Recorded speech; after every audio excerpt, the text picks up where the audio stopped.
simply aren't built to function at the cruising altitude of a 747. Our bodies will be literally dying. Everest is another beast altogether. When I saw this movie, within 30 seconds when I saw you all climbing, I turned to the person next to me and said, oh, hell no. I just couldn't do it. And the movie tries to answer the question, why do people do this? You don't answer that question. You know, why? I don't think they know why. It just is what it is. Something in me, like, may make me realize by back climbing to the top of Everest that that's not something I want to do.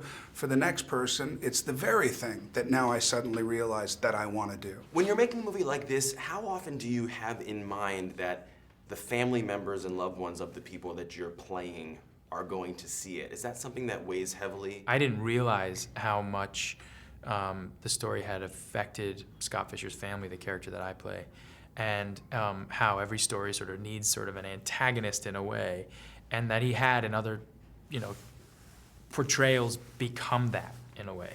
And he really, as I learned about him, just became this incredibly positive, really beautiful character. You realise that if you are going to take on somebody's story and you want to make money and make a film out of it and, you know, and be entertaining and everything else, that, you know, that guy's little daughter is, you know, heading off and just starting off her life. On a movie like this, was it so intense that it even tried the patience of the two nicest guys I've ever met?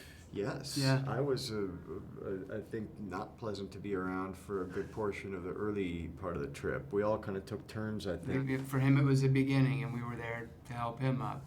And then towards the end of the Italian Alps, you know, I had been at that point a month and a half away from my two little children and my wife. It was starting to get to me. But by then, John was up, and so he's like, "You're okay, buddy. Come on, we're gonna make it." So it was this really nice thing that, you know, we did form these incredible friendships, and we were all there for each other. What would you say now that it's been a while, you finished this, what would you say you've taken with you from the experience of doing this film? You know, in a way, it's a really timeless story. It's like man is pitting himself against nature, and he's powerless.